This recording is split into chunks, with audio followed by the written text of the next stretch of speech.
Very quietly, the Dallas Mavericks are the number 6 team in the Western Conference, and for now are outside of that play-in game region. They are 41 and 29, which is actually they have three more wins this year than they did in all of last year, and there's still 12 games left to go in the season. The Mavericks have done a fantastic job of remodeling this roster, retooling it around Luka Doncic, who, yes, there have been some reports saying he's ready to leave if they don't start winning, but they're winning now. 41 and 29. They have the number 6th offense in terms of points per game this year, while 7th in terms of efficiency. The defense is not as good, but it's making improvements from last year. It's 21st in both defensive rating and opponents' points per game, while last year it was slightly lower. Offensively, they're 10 spots higher than they were last year in terms of points per game. Luka has been incredible this year, and while there are some concerns of him not being a winning player and just being there to fill up the stat sheet, the arrival of Derek Lively II, which I'll have you know, I called that, by the way, has completely changed around the way that this franchise has been playing. Lively on the year is averaging 9 points, 7 rebounds, 1 assist, 1.4 blocks in 24 minutes per game while shooting 75% from the field, and he hasn't turned 20 yet. This is crazy. I mean, he's coming in from Duke. Yes, we knew he was going to be a lob threat. Yes, we knew he could play defense. But think about if this kid actually develops that three-point shot that we saw him working on this summer in Chicago, where he hit 20 straight from the corner pocket. Not only is he having, a good stat line, he's also really impacting the Mavs, who last year were 30th in total rebounds, 27th in defensive rebounds, and 30th in offensive rebounds, while being 28th in blocks. This year, it's been, they've jumped almost a third of the league, being 23rd in total rebounds, 19th in defensive rebounds, and 23rd in offensive rebounds, while being 22nd in total blocks. Now, let's not take away Luka's credit. On the year, he's averaging 34 points, 9 rebounds, 10 assists, 1.5 steals, on 49% shooting from the field while shooting at 38% from beyond the arc. Over 10 attempts per game, right at 10.4. The free throw percentage is still only at 79%, and a lot of times when you see an elite scorer, they're shooting it a lot better from the free throw line. Not Luka, but I'm sure, he can continue to work on that during the offseason. That's probably one of the biggest places he has to improve his game because, other than the 4 turnovers. The 4 turnovers is definitely not good. But for a 24-year-old, let's take a look around the league and see what some of the other 24-year-olds are doing. The craziest part about Luka Doncic this year is that we put him into Crafted NBA to kind of find what he was similar to.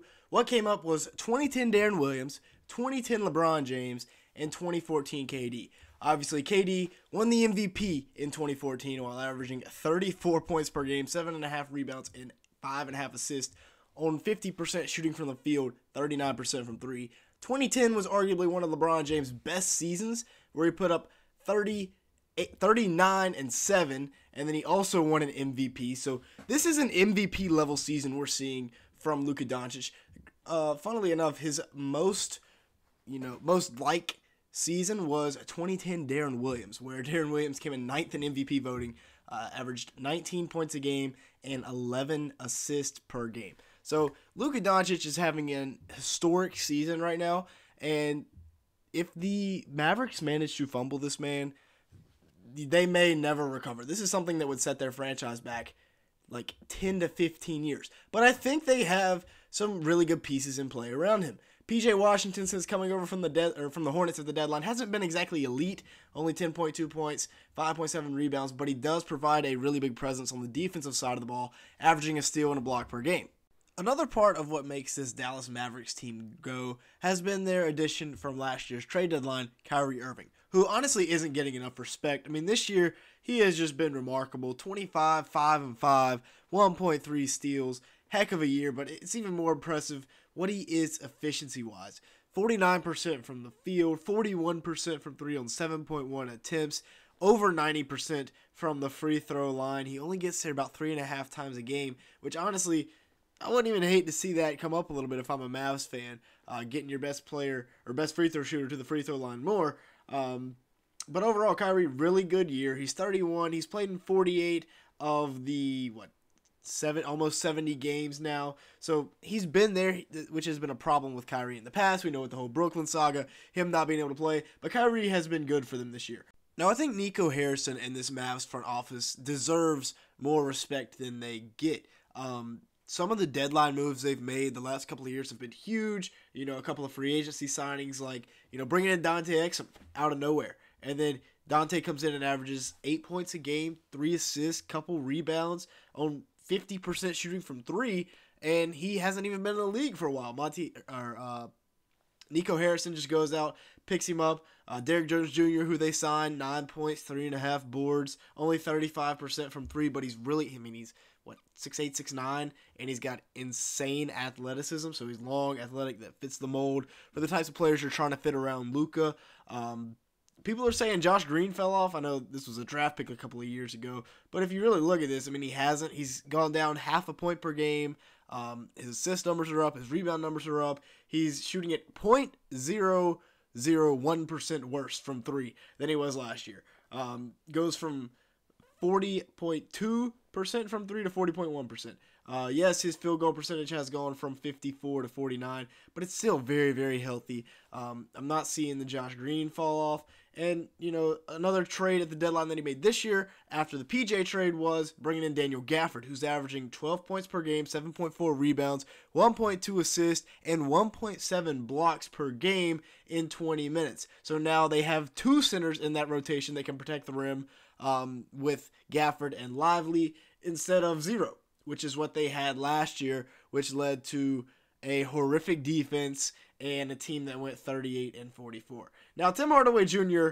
is questionable. I honestly feel like you just leave him out there and let him do his thing. Just let him cook. They have Jaden Hardy, who I thought could be getting some more minutes instead of Tim Hardaway Jr. Hardy's averaging about 7.5 points per game, a little over a rebound and an assist per game in 14 minutes. His efficiency is down from last year, which is a little bit concerning. But Tim Hardaway Jr., 15.3 points, 3.3 rebounds, 1.7 assists on the season. But he's only shooting at 41% from the field, 36% from 3 on 8 attempts. In the modern NBA, 36% from 3 on 8 attempts is not good. So maybe they figure something out. But overall, I mean, if I'm the Mavs, I'm very happy with this season, with where you are now. If you can get out and not have to play in the play-in game, I love that. They're currently still sitting at 41-29. So this is a team that 12 games over 500. I think you've got to be very happy with where you're at right now. I think the Mavs have done a very good job building around Luka, and I think they will be just fine going forward. With that being said, that's going to be it for today's video. Thank you so much for watching. Make sure to hit the like button and leave me a comment down below, as it really helps out in the YouTube algorithm. And with all that being said, thank you so much for watching today's video.